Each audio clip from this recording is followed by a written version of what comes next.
Champions league ফাইনালে মিউনিখের Allianz অ্যারেনায় রাতটা যেন ছিল আগুন ঝরানো এক মহাযুদ্ধ, ইউরোপ সেরার লড়াই। আর তাতে প্যারিস সেন্ট জার্মে রীতিমতো ধসিয়ে দিল ইন্টার মিলানকে। শুধু ট্রফি জেতা নয়, ফাইনালে ইতিহাস গড়েছে পিএসজি। এক ম্যাচেই গুড়িয়ে দিয়েছে চ্যাম্পিয়ন্স লিগের একের পর এক রেকর্ড। এই ফাইনাল ছিল পিএসজির চ্যাম্পিয়ন্স লিগ ইতিহাসে 168তম ম্যাচ।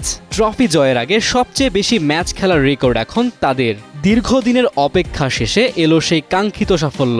আর এই জয়ের মূল নায়ক দুই তরুণ বিস্ময়, মাইউলু ও দেজিরে দুয়ে। মাত্র ১৯ বছর বয়সী এই দুই টিনেজার একসঙ্গে গোল করে লিখে গেল চ্যাম্পিয়ন্স লিগ ফাইনালের এক অনন্য ইতিহাস। বিশেষ করে দেজিরে দুয়ে, এই নামটা এখনই লেখা হয়ে গেছে ইউরোপিয়ান ফুটবল ইতিহাসে স্বর্ণাক্ষরে। মাত্র ১৯ বছর ৩৬২ দিন বয়সে অ্যাসিস্ট করলেন ফাইনালের সবচেয়ে কম বয়সী অ্যাসিস্টকারী হিসেবে। শুধু তাই নয়, প্রথম ৩ গোলে সরাসরি অবদান। একটি করালেন আর দুটি নিজে করলেন। এক ম্যাচেই নিজের পরিচয় ছড়িয়ে দিলেন বিশ্বজুড়ে। এই জয়ে পিএসজি দেখা পেল ট্রেবলের। লিগ, কাপ আর ইউরোপ সব শিরোপা এখন তাদের ঝুলিতে। ইউরোপে মাত্র নবম এবং ফ্রান্সের ইতিহাসে প্রথম ক্লাব হিসেবে তারা ছুঁল এই মাইলফলক। ১৯৯৩ সালে মার্সেইয়ের পর দ্বিতীয় ফরাসি ক্লাব হিসেবে ইউরোপ সেরা হলো প্যারিসিয়ানরা। আর কোচ লুইস এনরিকে বার্সেলোনার পর পিএসজিকেও ট্রেবল এনে দিয়ে পেপ গার্দিওলার পাশে নিজের নাম বসালেন।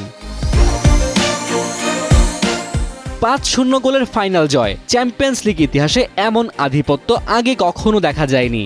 ইন্টার মিলান হলো প্রথম দল যারা ফাইনালে ৫ গোল হজম করল। আর হাকিমি সাবেক ক্লাব ইন্টারের বিপক্ষে গোল করে চমকে দিলেন তিনিও। চলতি মৌসুমে তার ৯টি গোলে অবদান, ৪টি গোল সাথে ৫টি অ্যাসিস্ট, যা ইউরোপিয়ান কাপের ইতিহাসে কোনো ডিফেন্ডারের জন্য যৌথ সর্বোচ্চ। আরও এক ইতিহাস, ইন্টারের শুরুর একাদশে ছিলেন ৩ জন ৩৫ ঊর্ধ্ব বয়সী খেলোয়াড়, ইয়ান সমার, অ্যাকারবি, মিকেতারিয়ান। ৩ জনই শুরু করেছিলেন একসঙ্গে। ফাইনালের মঞ্চে এমন অভিজ্ঞতা আগে দেখা যায়নি।